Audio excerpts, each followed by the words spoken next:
Guys, welcome to another live Sunday session here with Earthworks Hub. I'm your host, Ivan Orlovic. I'm going to have some guests on here tonight to help me answer your questions. So, not only will I be able to give input, but these guys, industry experts, are going to be on with me. They're going to come on a bit later. I'll do all my intro stuff first, so I'll do all that stuff, get it out of the way, then the boys will come on and we'll start answering your questions. So get any questions that you have written down, get them ready. If you're on TikTok, like I said, I'm going to have guests on. You won't be able to hear the guests, so you should go over and log into TikTok, so that to Instagram, so that way you can hear everything that we talk about. Today, Sunday, the 8th of September, 2024. I didn't do a live last weekend due to Father's Day. It was a very, very busy weekend. I had a lot going on. Plus, I was moving studios. So, in the background, you can see I have moved. I'm in a new location. We've moved house. I have been relegated to the garage. But the good thing is I get to make it all mine. So now the whole garage is mine. I've got all my toys here, my car, my bike, all this other stuff. And I have my own separate little section of the house just to me. So this is / man cave / podcast studio / garage workshop. I've got everything all in one. So I might actually lift the camera off in a minute and then give you guys a bit of a tour. But before that, I will continue on and talk about the podcast itself. All these episodes are recorded. Even though it's live, I record them. I put them up during the week. So that way, all you guys can listen to them. If you didn't get a chance to hear something, or you want to go back and listen to it, or if you couldn't make it and you want to hear the episode, you can find them on YouTube, Spotify. I'm lost. You can find them on YouTube and YouTube Podcast because they're two separate things. So one, the YouTube Podcast doesn't have a video with it, but if you just go to YouTube, videos on their own, you'll see the actual video version. You can go Spotify, Apple Podcast, and then also I'll do snippets of it on TikTok and Instagram and Facebook. Make sure that you subscribe to all those channels as well, yeah? Quick shout-outs. So, shout-outs to all my sponsors, Network Finance, the Bole Group, Melbourne Tractors. Melbourne Tractors, I just heard some sad news today. I don't know how many of you know Melbourne Tractors, but Ken Bennett, one of the founders of Melbourne Tractors, has passed away, sadly. I know his son Kane very well, so I wish Kane, I'll send my condolences to Kane and his family. And I think the industry's lost a very special person, a true gentleman, someone that I always found easy to deal with whenever I went to Melbourne Tractors. So, really, really sad to hear that. I know he was sick a few years ago, and obviously it's maybe caught up with him. I'm not sure what happened exactly yet, but I did see some posts about him passing on. So, my condolences to the Bennett family and all the Melbourne Tractors team. Other sponsors: Spartan Machinery, Nexgen Landscapes, JR Safety Co, Digga. Make sure that if you go on to Digga, you use my coupon code, which is EWorksHub, and you will get a discount on certain items. Also, our sponsors are Digga, Godings, and Earthmoving Warehouse. So, a number of sponsors there. On some of our merch, you can actually get all the sponsors on the back of them. So, the t-shirt I'm wearing under this actually has all the sponsors on the back. Go on to the earthworkshub.com.au website, go to shop, and you can see all sorts of merch there. A quick review of the week. So, there's a couple of things. Before my guests come on, I'll talk about these things. Project updates. My project Spalding, the warehouse that I'm building, is still going ahead. I have got the painters almost halfway through there. So, they've done all the inside of the office. Now they're going to do the outside of the office and the front of the building, which will be this week. All the tiling is finished for the bathrooms and kitchen area. All the plumbing is complete now. The cabinets are all installed, sinks, showers and all that. So now it's just painting, doing line marking at the front, some landscaping, and all the carpet tiles and stuff. And then I think we're pretty much ready to go. The Sparky will neaten up all the wiring and whatever else you need to do, install switches, finish it all off, and it will be done. So Project Spalding, that's still going ahead. I have moved houses, so hence the new studio. So hopefully you guys like that. What I'm going to do is every week I'm going to change position so you can see different parts of it. So today you can see this part of it. What else is there? So some big news. I eventually sold my 5-tonner. I was really anxious about selling that. It was the last machine that I actually owned, and I was talking about this a while back where I was trying to work out whether it's worthwhile keeping the machine or just going out and freelancing. So I've finally taken the plunge. I got rid of it. Now I'm just freelancing. And this week I actually worked for a good friend of mine, the Bole Group, and got to sit in the Komatsu PC130. And then I also will get a chance to sit in their Kobelco SK225, I think it is, they've got.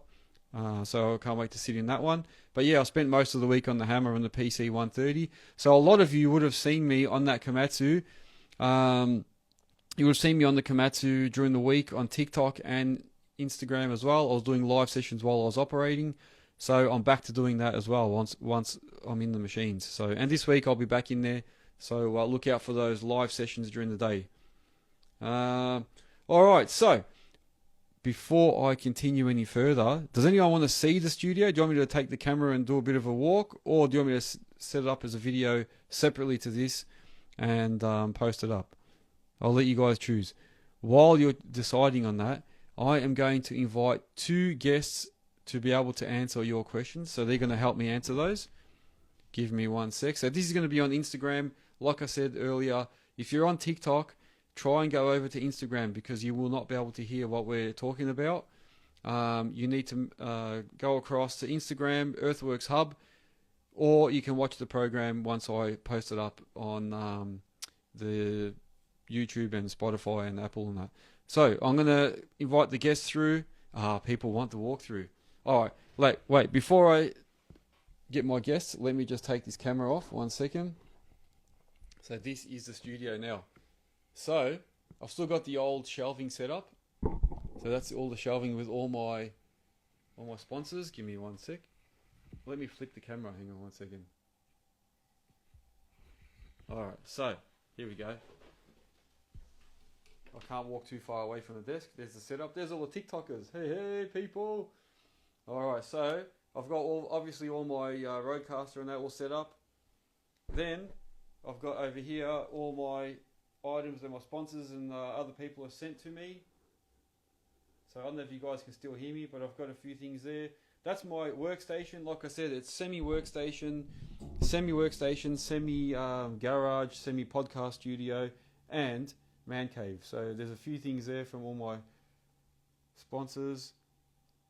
This is the man cave section. So this is where I get to sit and relax. And then over here, let me go back 1 second.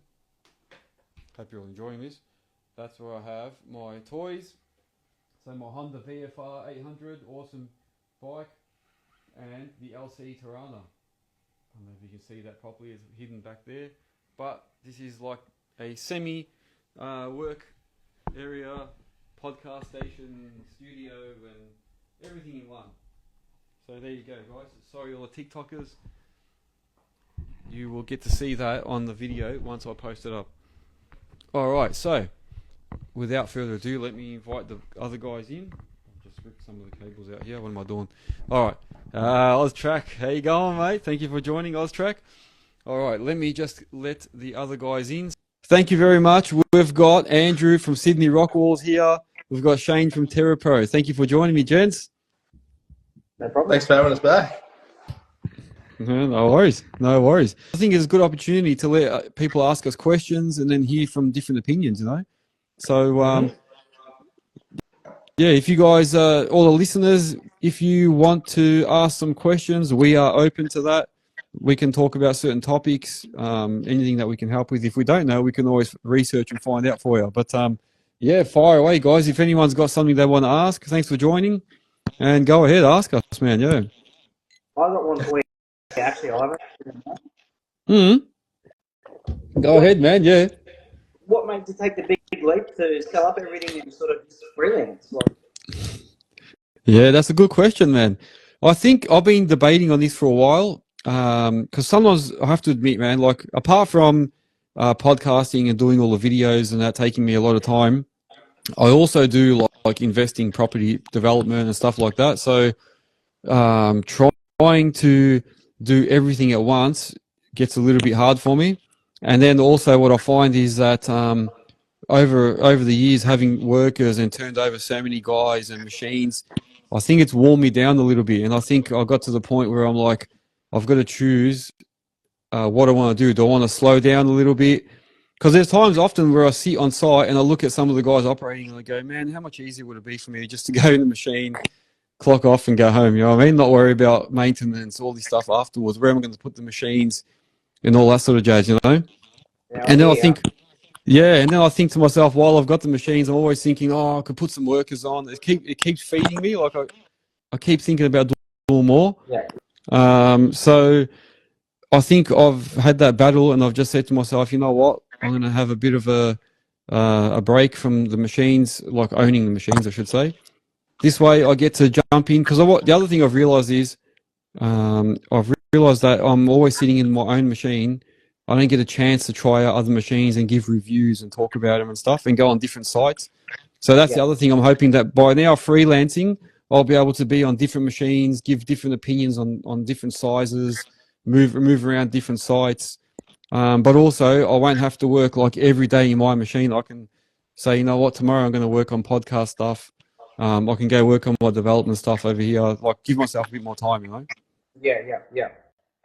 Yeah, because even now, the last few weeks before I sold it, I was thinking, oh, now the machine's sitting on this site, I've got to go move it somewhere. Where am I going to take it? Then, you know, all these things, and I was thinking, nah, it's just getting too hard for me. Yeah. Yeah, so I don't know. So, what do you guys think of that? I love it. I reckon go for it. Yeah, Like if you've got things going on, I mean, you know, a couple of good investments is going to turn over just as much money as you could possibly earn with an earth moving business, give or take, obviously, depending on scale and size. But yeah, niche down, mate. I reckon it's sick. yeah. It's scary, man. This is it was a big step for me just to be able to say like I'm not doing it. And I remember it was always like a big thing where I could say to people, yeah, I've got like 10 machines, you know, and then people go, wow, you know, that's the first thing they always ask, how many machines you got? And then they freak out. But I think I've come to realize that it's not just about numbers, man. You know, it's not about how many machines you got. It's about how much money you're making. It's about what you're doing. How's your lifestyle? Yeah, that's Yeah. right. So yeah. I've got some questions. So sorry, does that answer your question, man? Yeah, it does. It does. I've been in a similar situation. I actually tried it out at the end of last year. I went and jumped, like, went to work for someone else for a month or so, but I couldn't do it. Like, working for yourself for so long, it's just not the same. It's just, you don't, the flexibility is not there. You can't just, oh, I want to go home now, or, you know what I mean? When you've got to put in the work, so to speak. Yeah. Here, Nexgen Civil saying work, no breaks. Yeah, it's true, man. It never Yeah. ends. It never ends. No, it doesn't. No, but look, like I have to say, I have to admit, yes, you're right. That's why I'm choosing not to just work for random people and that. I'm lucky that with what I'm doing as well, I'm able to sort of pick and choose a bit. So I'm just choosing like close friends, people that I know that need me, that I know they're not going to like break my chops. You know what I mean? I can still do what I need, and they understand my position too. So if I say I've got to go a bit earlier, I can't work Friday, they're not going to get upset. Yeah. No, that's a hard thing to come across too, but Yeah. So that's it. But I suppose if I didn't have these other things that I do, and plus I'm trying to focus on all this podcasting and that, if I didn't have that in the background, then I suppose I might not be able to do it. You know, that's the other thing. yeah, that's it. Yeah. So yeah, and that's it. Like I've been really focusing on this stuff. So I'm finding I need the time to spend on this. Otherwise, it's just too hard to do everything. Yeah. No, you're not. Yeah, 100% right. Yeah. But no, I'm happy to share my experience as I go. And the thing is, I said, and my wife said, it doesn't mean you never do it again. Like eventually, I can just go get another machine if I want and start again. You know what I mean? So that's Yeah. always the opportunities there. Yeah. I've got But there's a saying that goes like the whole theory of like you never know the other outcome. So like once you've kind of chosen and committed to going, right, I'm selling up, I'm going to focus on the podcast and focus on the property investments and things like that, or other investments. It's like, go hard, go all in, readjust in 12 months, whatever it is down the track. But you can never spend time worrying about, oh, what if I had taken on that next job? What if I had kept my machine? Or maybes and ifs and buts. It's like, you never know the other outcome, ever. So Yeah. yeah, it's awesome to see that you've gone, no, I want to go down this path, and you just pull the trigger and you go as far down the path as you want to before, making the next kind of detour. Yeah, that's it, man. That's it. And it's always like never say never. Like I'll never say, I won't say I'll never buy my own stuff again or never get employees again. And that you never know. I'm looking forward to seeing what happens. And I'm still quoting jobs and that. So what I'm going to try and do is quote jobs and do things. And if I need to, I'll hire subbies in, hire machines if I need to, and see how that works, as well. I've got to give it a go. Terrapro. Yeah, true. I'll come chop you out. Yeah, that's it, man. You never know. Yeah, that's it. So yeah, we'll see what happens anyway, man. See what happens. So yeah, some people are telling me, "Oh, you're crazy! Don't tell everyone you got rid of everything." They're going to say, "Oh, you don't have a business." I'm like, I still have a business. It just means I don't have to have all my own gear. I'm going to try something different. Yeah. So yeah, something keeps clicking here. I don't know if it's me or is it. Can you guys hear that too? No. No. I think there has been like a little bit of distortion or something in the background. Yeah, it's like a little click every time I talk. Like it keeps distorting. Yeah. Oh, all right. So let's look at some of the questions here. So Austrac Civil Solutions, he has said, hiring skilled labourers versus upskilling young lads internally. What's our thoughts? That's a good question. What do you guys think about that? Is it better to hire people skilled already or try and upskill the guys that you have already in the team? I'm a huge believer of upskilling what you've got.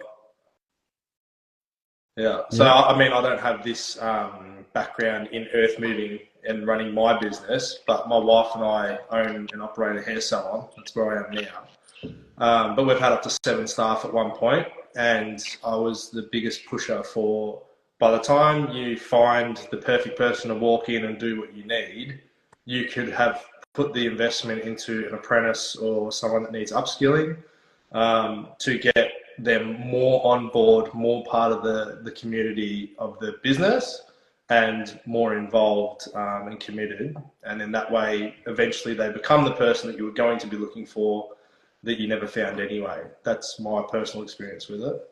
Yeah. And we've lost Andrew. Oh, we've lost him. Oh, no. Yeah. Must be bad reception up there. But I think you're right, man. I think you can mold people, like as you want them to be. So, you can put them into the workforce and then bring them up the way you want them to be. However, it does take a long time too, man. Sometimes it's easier just to get someone that's fully skilled, put them in. But even that person's going to need some sort of molding, to your style, to how your business operates, If you can find them.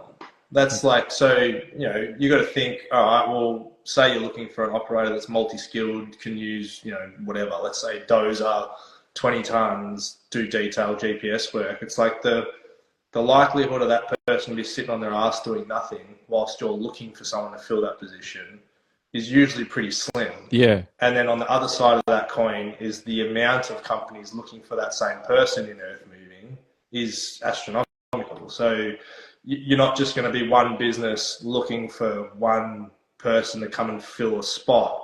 There's going to be, let's say, 15 businesses in that region that that person does live, and he's got the pick of the bunch. So you either have to offer a good pay packet or a good work environment to then get that perfectly skilled operator or work person in any industry to want to come to be a part of your business. Yeah.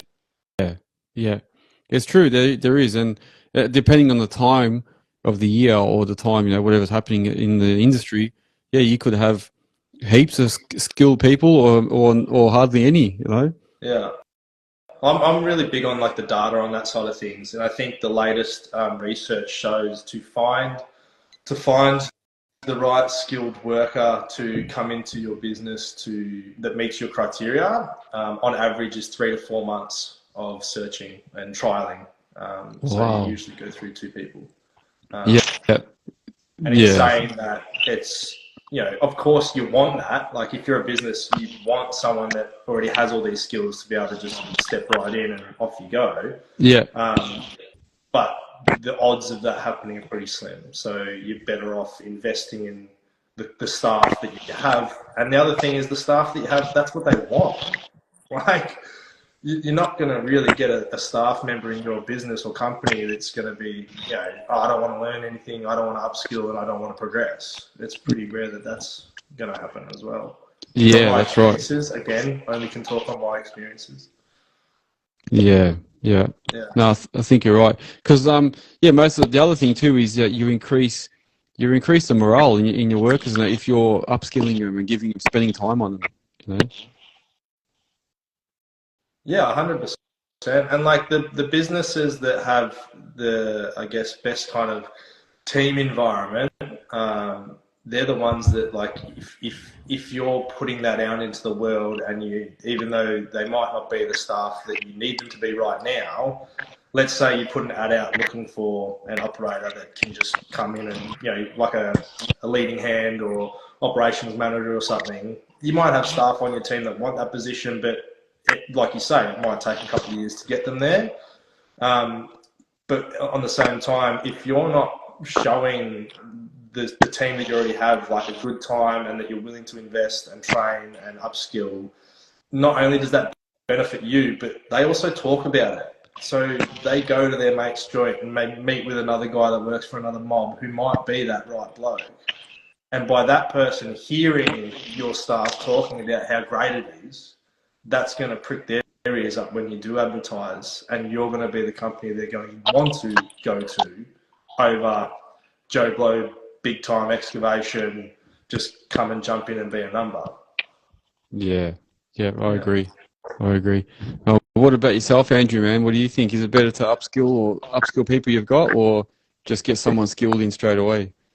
Oh, it's what Shane said. It's a bit of both. Like if the team environment's not there, well, then it's hard to upskill what you've got, because no one's going to be interested. If you don't put effort in, the way I see it, if you have a team and you don't put effort into them, they're not going to give you effort back. Yep. So yep. I have been, all my time in the industry, I've been solo, so I don't really have that team engagement, you know what I mean? It's all just run your own show and just you're working for the other person. Yeah. No, look, I've worked for large companies as well. So like before I started excavating, I was a manager for a manufacturing plant, and the same thing is, we got better results when we tried to upskill people and train them and get guys to move in different departments, and it worked better because then they had something to look forward to, and then they work harder because they think, well, if I work hard, they're going to put me up somewhere else or do something different. So you're actually giving them a reason to stay with you and look forward to something, whereas if they just see you always bringing new people in, they just think, oh, well, I've got nowhere to go, man. Yeah. But, correct me if I'm wrong, but does it not help the business, because then like that person, or yourself or whoever, knows a bit of everything about the whole business? Like you've got a whole overview, like you don't just know management or know sales, or you know what I mean? Yeah, and it's the same as well with operators. Yeah, like all my operators I used to try train them up and get them their truck licenses. Then they used to go sit in the posi track sometimes, and then it also made it easier for me as a business owner to say, well, today you can go on the posi, tomorrow you can go on the 5-tonner or whatever, the 20-tonner. I could move them around because they had more skills. Yeah. I mean, if my business was at a level, let's say hypothetically, that I had some staff on board and I also had a position I needed filled, the ultimate thing that I'd be looking at is trying to advertise for someone to walk straight into the position I needed, but I wouldn't waste a minute not trying to upskill the guys I already had, so that obviously if somebody that ticks all the boxes is available and comes on board, amazing, like you're there already. But the benefit of doing both is that if you don't find the right fit, and it does take time, and you trial someone, they don't work out, you trial someone else, it's a maybe, you're still unsure. It might be 4 months down the road, and a guy that just needed some effort put into him, or even a woman, whatever, someone that shows that they want it, they can change quickly, and they're hungry for it. So they might want to, they'll take on more responsibility and effort, and put in effort. Yeah, that's the way I look at it. it's true. It's true. Yeah, no, I agree. I'm just going to scroll back through some of the comments here.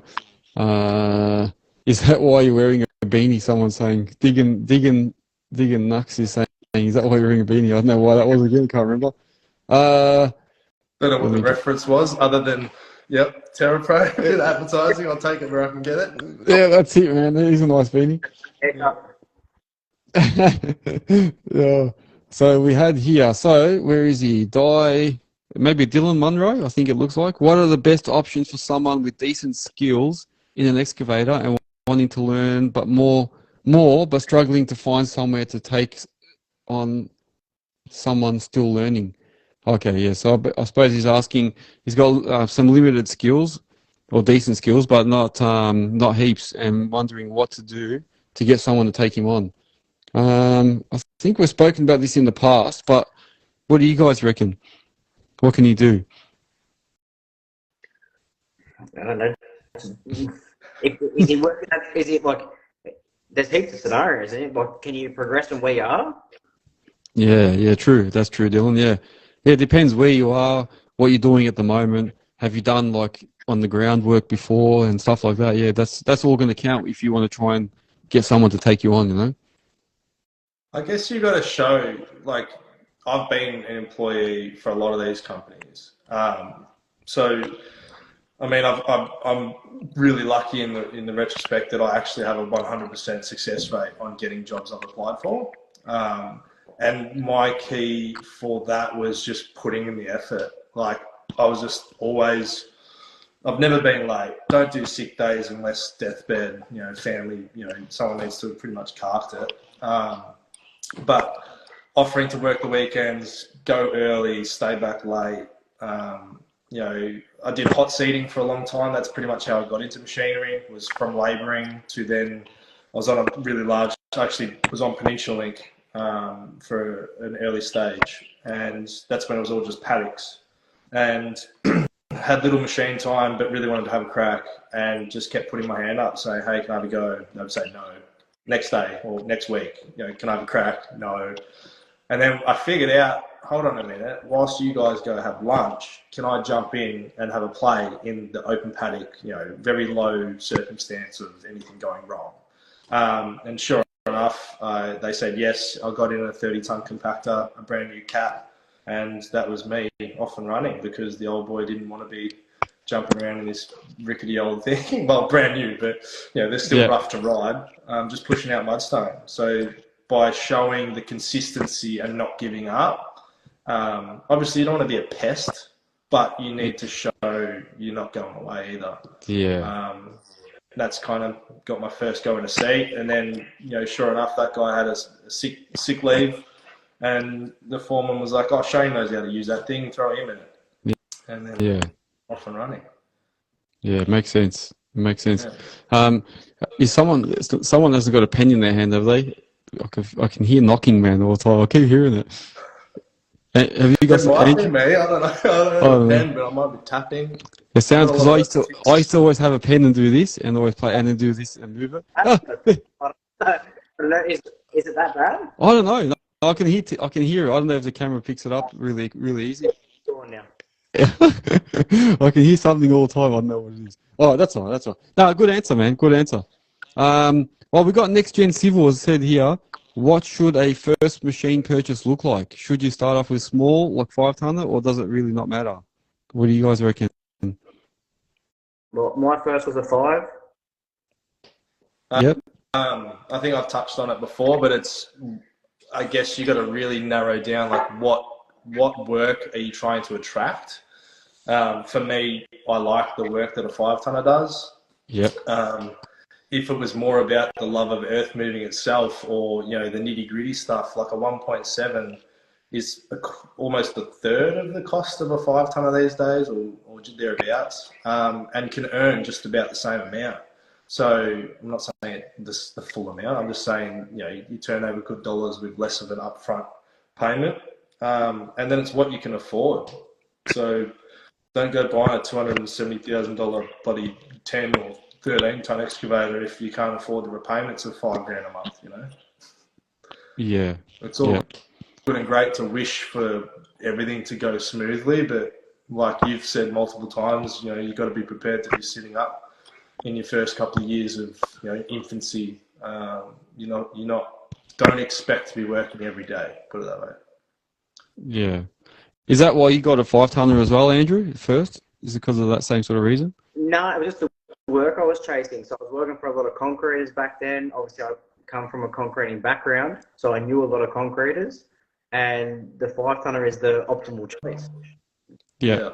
So, versatile, you can get in anywhere. You can sort of take on the larger jobs. Yeah, it takes a little bit longer, but you can still do it.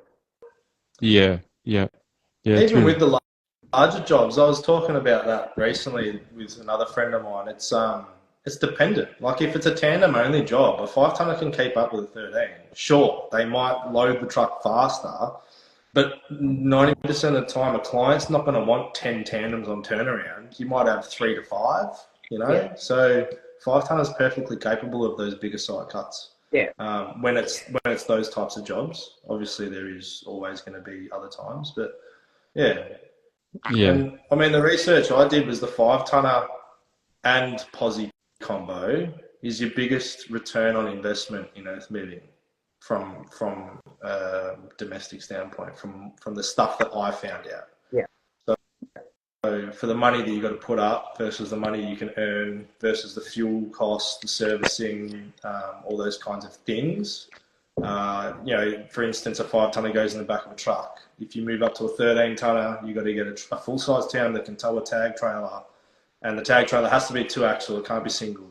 So trailers are 50, trucks call it 150 plus 200 plus for a digger.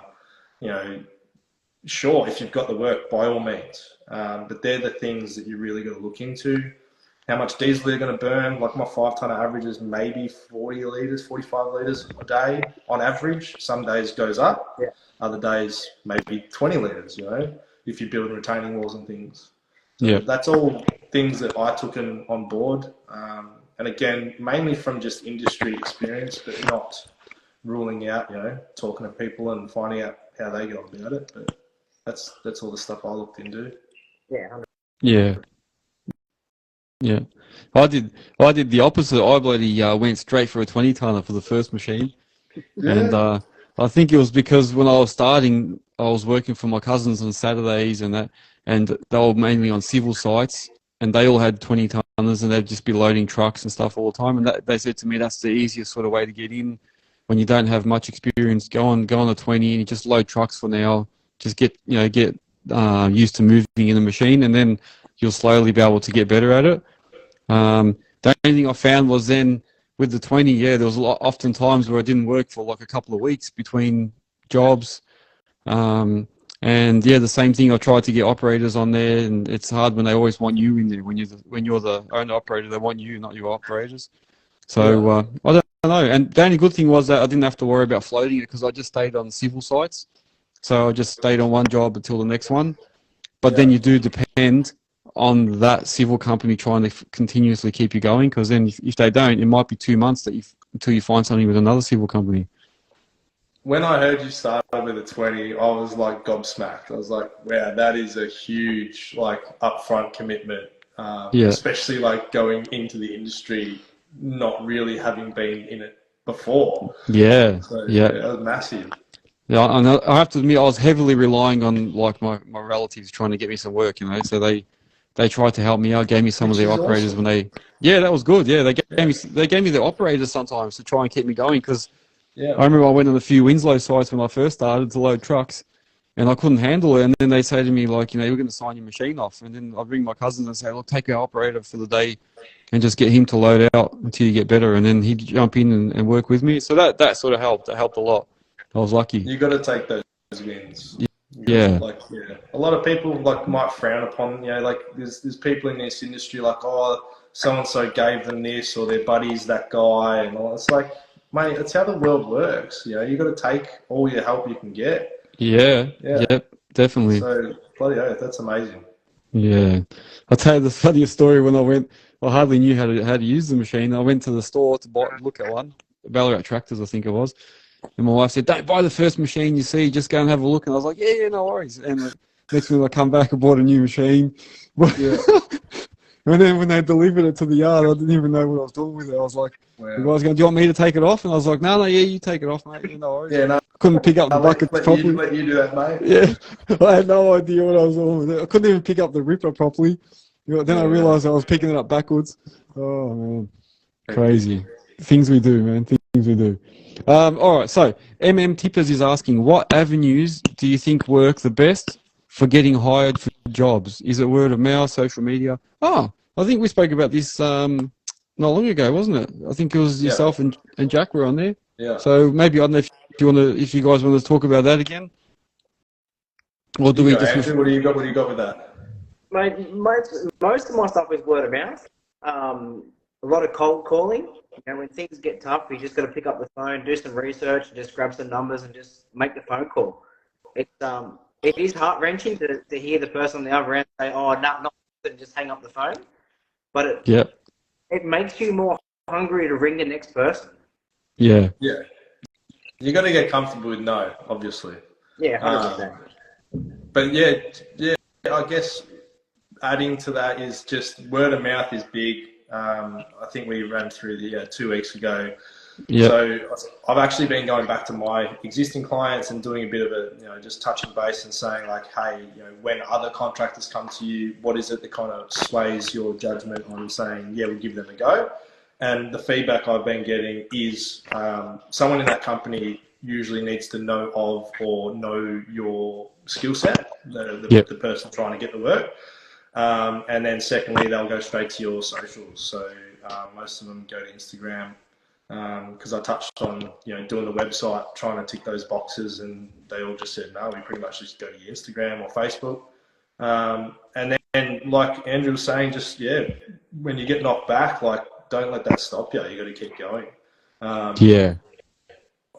super hungry for golf course work at the moment. I just think that would line perfectly with the skill set that I've got and what I like doing with earthmoving. And I live within 6 minutes of like 6 golf courses, and I've been knocking in doors. Like, come on, what do I got to do? And that hasn't worked out yet, but I'm slowly building relationships, and I'm not going to let that deter me. So by backing yourself up with making those connections with people, being a good person, getting involved in local community might help as well.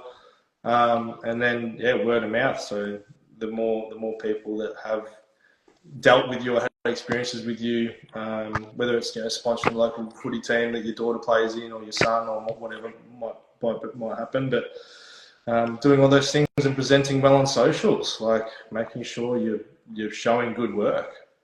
That would be my key points. Yeah, that's it. And do you guys do any advertising, like formal advertising, apart from Earthworks Hub? Probably the only one. Apart from that, no. Like, I've got a few, core flute signs on a couple of jobs that I've done, but apart from that, no. I ran my first set of ads recently just to see, I wanted to know how it works and if they do well or not. As we all know, the earth moving industry in Victoria is getting pretty quiet. Some people are really busy, some people are really quiet, but I've been noticing it a lot. Like, I was a big advocate for advertising for trades back in the day, and when I was doing my media and branding, I was actually helping a few of my tradie mates really boost their businesses. And we're talking Facebook before Instagram and before anybody had ever done a video of a trade. I'm a huge believer in it. Never run it myself, and I've been noticing a heap of it lately. So I figured I'll jump on the Meta business suite and have a bit of a look. put a couple of bucks, I think it was like $3 a day on average, just to see if there was any traction or what kind of people were getting amongst it. But that's my first dabble with advertising, and nothing came through. Like I probably didn't style it correctly or anything, but it got some clicks and things, but nothing came out of it. Yeah, I was going to ask that. Did you get anything out of it? Yeah. Yeah, nothing out of it. Like, you can see the data. Like, you can see, age groups definitely helps. Like, so the main people who were interacting with the ad that was running, which was mainly just a link to the website, and a bit of a blurb about my business. You can see age groups. So like 35 to 45 was a big one, and then I think 55s to 65s was another big one. Males mainly. So again, the data you're collecting, you can then stylize the next set of ads to maybe hit a bit harder with that demographic. Whether you got to figure out what that age group is looking at. Is it Renault work that the 35 to 45s are doing? The 50 pluses might be doing new builds, so you might want to push ads that show, new work, multi-million-dollar builds. So there's a lot of data you can learn and push from just doing something simple like that. Yeah. But again, didn't work for me yet, so we'll find out. That's it. Keep trying, man. Keep trying. All right. Going back to some comments, we've got Samex Excavations. Anyone starting from the bottom on the ground is the best. Learn, improve, but don't forget jumping on the rake or shovel is great for the soul. Austrac Civil, collaboration is key. And saying consistency. What else? Oh, it looks like Jack's on board. Where is he? We should get Jacko on as well. 1.7 is a great starting point. Somebody wrote here. That's Austrac as well. Who else was there? And then Samex was saying anyone starting from the bottom is good to get. So that's good. People are putting in some comments back to when we're talking about which person is best to hire, I suppose. Yeah. And Austrac said collaboration is key. There you go. No, that's good. That's the other thing. Yeah. I do think social media is a niche market too. You really got to know what to put out there. Yep. Like I just think a photo of your work and a small caption. I think not good. I don't know if it's good enough anymore, but like you need to get creative on it. Yeah. Yes. True. Because nowadays everybody's on there, so there's more and more of us. So now you got to actually compete with what you actually put out, what sort of posts you put up. Yeah. You can't just do the old, just film one thing and that's it. Yeah, you're right. You got to get a bit more creative nowadays too. Yeah, and I suppose for us that's a whole another dimension.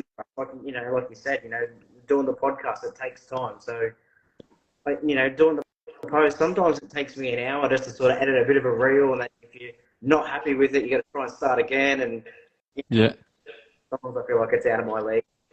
Post a photo and be like, if you want me to do something, this is what I do, and that's it. Yeah. It's true. Yeah, I mean, for like Sydney rock walls, it's like, I don't know much about your business, but I'm like rock walls, retaining. So there's no point you running ads in bloody, the flats somewhere. Like you'd want to be running ads in a demographic that's hilly and requires it. Like, you really got to think about, all right, well, what's my ideal client that I'm trying to attract? What's the, what's the issue I'm trying to solve for them? And then how can I show that in like a 10-second clip? Because they're going to scroll up the first 3 seconds. Yeah. So, the difference between iPhone photo and professional photography gear is pretty much what stops people in their tracks these days. 100%. Yeah. 100%. Yeah. Well, I've learned over the short period that, you can set your phone to 4K photos and videos, or 4K videos, I should say. And that instantly makes everything a lot better, instantly.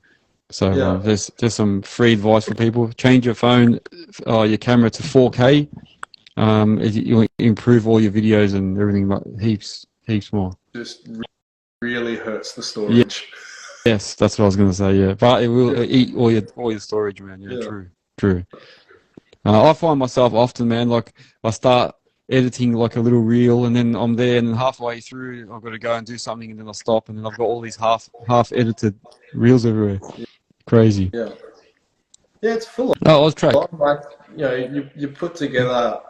I forget a lot to take the starting photos, all the videos of like before the works. Like I get the site, get unloaded, rip in. I'm like, yep. I'm like, shit, this would have been great to document. But in saying that, I just film shit on my phone during the day. Don't think about it again. I just film it. Most of the time I'm talking and pointing. And then I get home, you know, sit on the couch when I get home, or sit in the car in the driveway, piece it together. Then I'll save it as a draft, you know, put the kids down, have dinner, all those things. Half the time I'm doing it just before going to bed. Like, it consumes your entire day. You get up at 5, you go straight to work, you get home at 5, you do some family stuff. You know, you've done half an hour on a reel, just trying to find the videos, get rid of that one, keep that one. It's like just doing one reel is like the last bit of the time you had in the day, pretty much.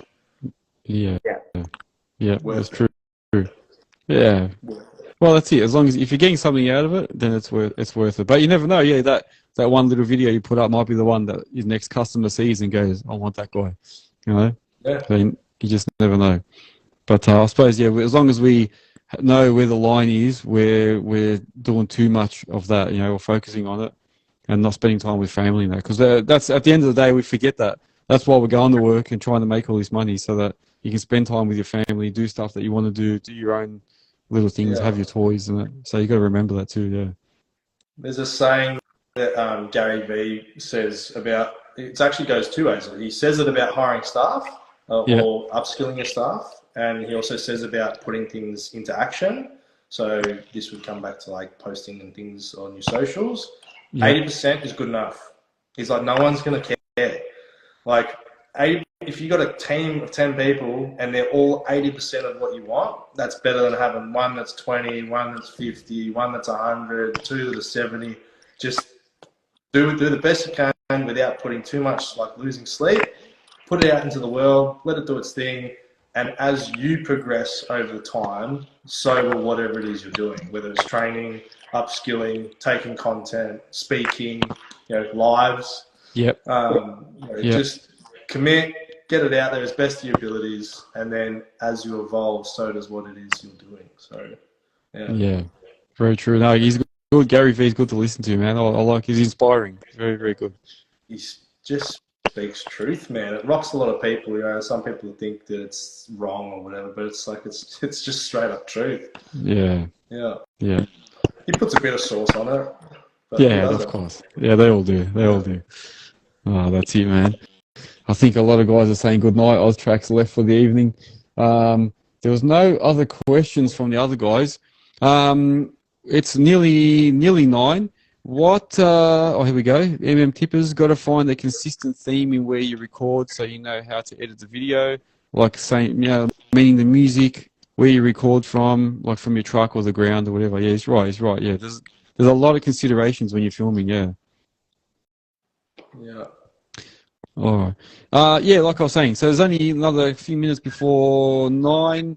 Do you guys have anything you'd like to add before we finish up the group session? Did you want to touch on that topic about what you include in your quotes and that? I did, and I've got a whole bunch of notes, but maybe what we can do is have that as next week's topic, and then we can go over that, because if we start on that now, it'll go for a long period. I'm trying to keep it 1 hour, because I know it's a Sunday, guys want to go to bed and stuff, so I understand that. No, I think, you know what, we'll do it next week. So if you guys are happy, we'll do this again next week, and we'll do that. We'll talk about quotes. If listeners want us to talk about a certain topic, let me know. And if you boys are happy to come back on again, we'll do that. We'll come back on. We'll talk about what you got to put inside your quotes as a bare minimum. And then if anyone else has something else they want us to talk about, let us know. We'll do that too. Are you guys happy to come back on next week as well? Yeah, more than happy. Yeah, mate. All right. Yeah. Of course. Yeah, there you go. Yeah. Good, man. Good. No, I'm looking forward to it, man. I think it's good, and I think everybody seems to be happy getting some different opinions in it. It's good. Tippers is saying good night. Yeah, see, they're already leaving. Everyone's off to bed. We're all getting older. That's that. I think we're all in that age group and that bracket that you were talking about with your advertising. Yeah. The bedtime reminders coming up on the screen. That's it. No, look, I really appreciate you guys making the time to come on here tonight and all the feedback you've given, and that it's good. It's good. It looks like we're getting a lot of good responses, and we've had a good turnout tonight too. So it's a good sign. So no, thank you very much. And then yeah, like I said, we'll if you guys are happy, we'll do it again next weekend. Anytime. Yeah, no drama. Yeah, Steel Wrist is saying a green love her. I love it. All right. Now, Andrew, Shane, thank you very much, guys. I'll let you log off. So if you guys log yourselves out, I'll continue on and do the last bit of my my show, and then I'll talk to you guys probably during the week. If not, then definitely on Sunday again. Yeah. Yeah, no drama. For sure, mate. All right, guys. Thanks. Have a good week as well. Yeah. You too. See you guys. And yeah, my condolences to the Melbourne Tractors family as well, mate. That's, yeah. Horrible news. Yeah, that's it. Yeah. Being part of the Melbourne Tractors community, yes, really sad news. Yeah, that's right. I forgot. That's right. Yeah, you got your machines there too. Yeah, that's it. That's it. But no, he was a nice guy, man. So I don't know if you've ever dealt with Kim, but down to earth guy, always friendly, always said hello when I came in there and that. So even though I wasn't like a mega customer, but he still treated me like one. He was good. So and his son Kane as well. They're good guys, and the rest of the team there as well. Everyone's good. Yeah, for sure. All right, mate. All right, gents. Have a good one. Have a good one. Take care. Bye-bye. See you, Andrew. Yeah, mate. I think, there we go. Excellent. They've logged out. Guys, thank you to everyone that's still on here for hanging on and listening to that. Hopefully the topics that we covered tonight helped everyone. That is the aim of this podcast, this live session, to give you guys the chance to give us, a bit of interaction. So if you've got any questions, write them down. Have them ready for next Sunday, because we're here every Sunday, 8 o'clock, except for last Sunday. But we're here usually every Sunday. Happy to help out the industry, give you guys any advice we can give or feedback. And if we don't know something, we'll try and find out, or we'll work something out together. Make sure you register yourselves. Go to the earthworkshub.com.au website. Register yourself as a member on there. As soon as you register or sign in, you'll become a member automatically. You can get merch from the Earthworks website. Let me start again. Earthworks Hub website. You can get merch on there. We have all the recent news, all the events that are happening, any people looking for work or people looking for workers. You'll find tip sites on there. You'll find any trades or any other subbies or any other sort of service providers, all on the Earthworks Hub website. Go on there. Have a look for anything that you need. It's all Australia-wide. And also subscribe to Earthworks Hub on all the socials. So you've got Facebook. There's a Facebook group as well you can join. Instagram, TikTok, YouTube Podcasts, Spotify, Apple Podcasts, and anything that you see with Earthworks Hub, join it, share the shit out of it. I always say, I haven't said that for a while. I'm coming to you live from the new studio. I'll try and angle it differently next time so you see different things. Thank you for joining me this evening, and I will see everybody next week, 8 p.m. Sunday, live session. Take it easy, guys. Hope you all have a good week. Bye-bye.